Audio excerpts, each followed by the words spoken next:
Rome did not conquer the ancient world by brute force alone. It conquered by design.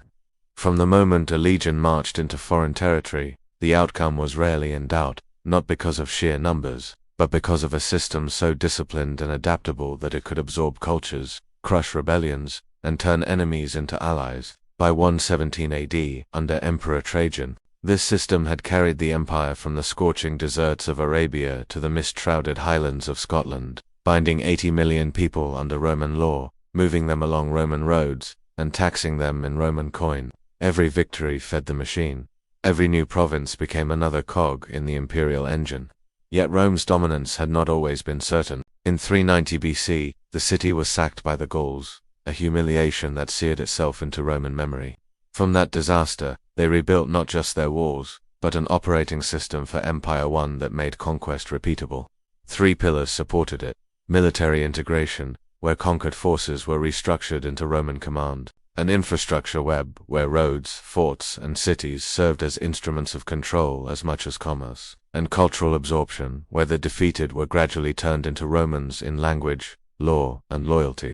Other empires ruled through fear alone, but Rome blended fear with familiarity, creating a loyalty so deep that former enemies would one day fight and die for their conquerors. The genius of the system was that by the time a people realized their independence was gone, they had already come to depend on the order Rome provided.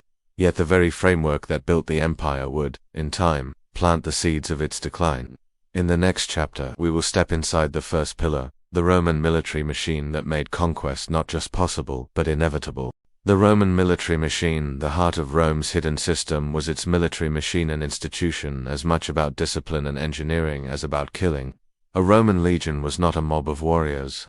It was a living mechanism, 5,000 men divided into precise units, each drilled to move, fight, and build as one. Every soldier underwent brutal training that pushed body and mind to their limits, marching 20 miles in full armor, constructing fortified camps from scratch, and practicing formation changes until they could execute them in the chaos of battle without hesitation.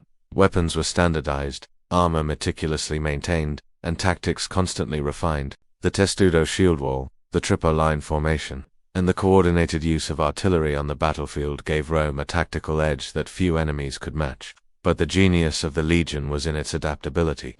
Soldiers were not only fighters, they were engineers who built roads, bridges, and siege works faster than opponents could respond, making the army a mobile force of conquest and construction. Commanders like Scipio Africanus and Julius Caesar treated the legion as both a sword and a political instrument, able to intimidate foreign rulers or secure loyalty through displays of efficiency and order.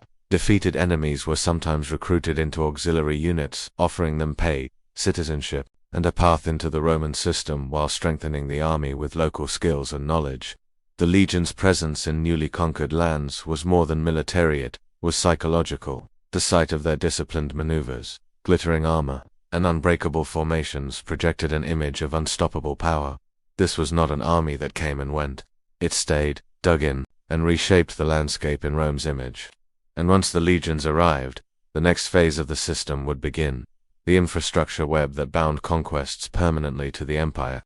One of the most revealing demonstrations of Rome's hidden system in action came in 52 BC at the siege of Alesia, where Julius Caesar faced the Gallic chieftain Vercingetorix in a confrontation that would decide the fate of Gaul, outnumbered and deep in hostile territory. Caesar relied not on sheer force, but on the principles that underpinned Rome's empire-building strategy. Rather than launch a costly direct assault, he ordered the construction of an immense double ring of fortifications, 15 miles of walls, ditches, and watchtowers encircling Alesia to trap the defenders, and another outer ring to hold off the massive relief army expected to arrive. The speed and precision with which the legions built these defenses stunned the Gauls, turning the battlefield into a fortress. When the relief force came, Rome's adaptability shone. Caesar moved troops with calculated precision, reinforcing weak points and launching counterattacks exactly where the enemy overextended. For days, the fighting raged with arrows, javelins, and artillery pounding the attackers, while the inner fortifications kept Vercingetorix's forces pinned and starving. Eventually, the Gallic resistance broke. Vercingetorix surrendered, knowing that his warriors faced annihilation if they fought on. This victory was more than a military triumph, it was the embodiment of the Roman system. The legion's engineering skill, tactical flexibility, and psychological dominance ensured that Gaul was not just conquered but absorbed into the Roman world. Roads soon linked it to the empire's heart. Roman law replaced tribal codes, and within a generation, the descendants of those who had fought against Caesar served proudly in Roman legions. Alesia proved that Rome's conquests were never just about defeating armies, they were about transforming entire societies. With the military phase complete, the next gear of the system would engage. The political machinery that turned victory into lasting control. Behind Rome's conquests lay a political machine as calculated as its legions, where the Senate's marble halls and the whispered conversations of ambitious men could determine the fate of entire provinces. Victory on the battlefield was only the beginning. The real work of securing the empire happened in the web of alliances, negotiations, and power plays that followed. Governors were dispatched not merely to oversee territories, but to embed Roman authority into local systems, often marrying into noble families or granting select elites the privileges of citizenship in exchange for loyalty. Roman law was introduced gradually, blending with local customs to avoid open revolt, while tax systems were reorganized to funnel wealth directly to Rome without appearing as blatant exploitation. Senators and generals used their control of provinces as political capital, trading favors, appointing allies, and ensuring that conquered lands became personal power bases. Figures like Julius Caesar mastered this game, using Gaul's resources and loyalty to strengthen his hand against rivals in Rome, while men like Pompey the Great built vast networks of client kings who acted as buffers and proxies for Roman power. Assassinations, bribes, and secret deals were as much a part of the empire's expansion as spears and shields. Yet, this political genius was also a double-edged sword. Competition between powerful families often led to civil conflict, and the Senate's inability to curb the ambitions of its most successful generals would eventually transform the Republic into an empire. Still, in the age of expansion, the combination of military might and political integration created a unity that seemed unbreakable. With the political structure securing loyalty, the next step in Rome's hidden system could unfold. The cultural transformation that would make the conquered not just subjects of Rome, but Romans themselves.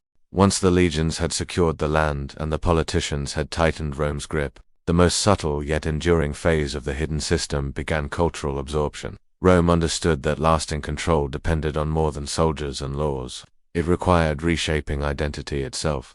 In every newly conquered province, they built temples, forums, and amphitheaters that mirrored those in the capital, creating physical reminders that the people now lived under Rome's shadow. Latin became the language of administration, commerce, and prestige, while Roman law quietly replaced local codes, teaching conquered peoples to think within Roman frameworks. The empire's road networks, aqueducts, and marketplaces didn't just move goods, they moved ideas, customs, and a shared sense of belonging. Roman festivals and gladiatorial games became spectacles that drew crowds from all classes, binding them to the empire through entertainment and shared rituals. Education followed, with the children of local elites sent to study in Rome or under Roman tutors, ensuring the next generation's loyalty. Even religion, adapted foreign gods were often absorbed into the Roman pantheon, allowing conquered peoples to see their faith reflected in imperial culture. For soldiers stationed far from home, daily life meant building and guarding roads, training, and interacting with locals, often marrying into local communities and spreading Roman customs in the process. Slaves, artisans, merchants, and farmers all found ways to operate within Rome's vast economic system, many benefiting from the stability it brought. Over time, resistance gave way to participation. Former enemies began wearing Roman clothing, using Roman coinage, and seeking Roman citizenship as a mark of status.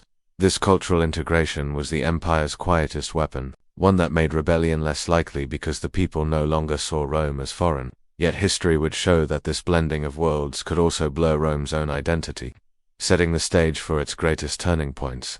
Every empire has its moment when the tide begins to shift, and for Rome the turning point was not a single battle lost but a slow, creeping change within the very system that had built its greatness. By the 3rd century AD, the vast network of provinces, once Rome's strength, became an overwhelming burden to manage and defend. The legions, once a tightly knit and disciplined corps of Roman-born soldiers, now relied heavily on recruits from conquered lands, men who fought well but whose loyalties were often tied more to their local commanders than to Rome itself. The infrastructure web, once a highway for rapid deployment, also became a road for invaders when Rome's borders were stretched too thin. Political stability crumbled as generals competed for the throne, leading to a cycle of civil wars that drained the treasury and weakened defenses. Even cultural absorption, once Rome's quiet weapon, began to dilute the distinct Roman identity, making it harder to rally the empire under a single vision. The hidden system that had allowed Rome to absorb and pacify its enemies now worked against inroads that had once spread Roman law, now spread rebellion. Provincial governors acted as independent rulers, and foreign mercenaries filled the ranks of the legions. Economic strain, debased currency, and the constant need to defend an ever-expanding frontier eroded the unity that had once seemed unbreakable. The turning point was not recognized in the moment, but its signs were clear. The machine still turned, but it was grinding itself down from within. What had once been an unstoppable engine of expansion was now an overstretched empire, vulnerable to pressures it could no longer contain. The consequences of this shift would shape the fate of Rome and the world that followed. The consequences of Rome's turning point rippled far beyond its borders, altering the course of history. As the empire's hidden system faltered, its weaknesses became opportunities for others. Germanic tribes, once pushed back by disciplined legions, began to press into Roman lands, exploiting gaps in defenses that civil wars and political corruption had left exposed. Provinces that had once embraced Roman culture started to drift, their loyalty eroded by heavy taxation, declining infrastructure, and the absence of the old stability. The economic collapse deepened as trade routes were disrupted, cities declined, and the once unifying currency lost its value. Militarily, the reliance on non-Roman recruits and shifting loyalties made the army less reliable, allowing enemies to win battles that would have been unthinkable a century earlier. Yet even in decline, Rome's influence did not vanish, it transformed.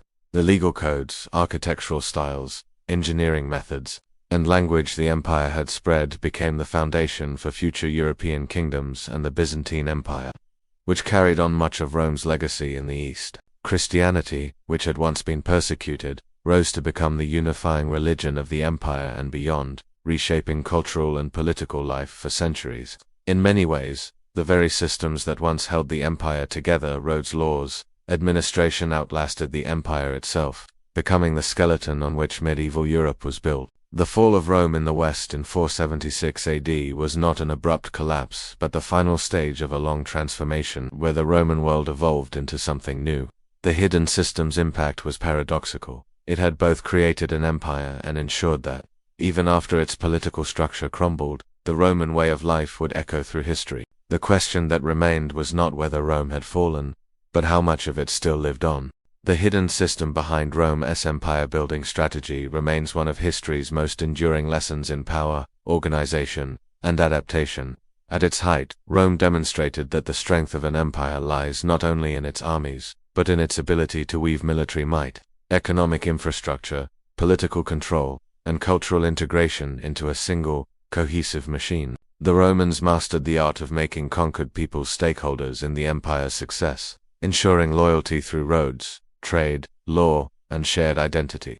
Yet the eventual unraveling of that system serves as a stark warning. Any structure, no matter how advanced, is vulnerable to complacency, internal division, and overextension. For modern states and corporations alike, Rome's story offers both inspiration and caution. Its rise shows the value of strategic, long-term planning, disciplined execution, and the integration of diverse resources toward a common goal.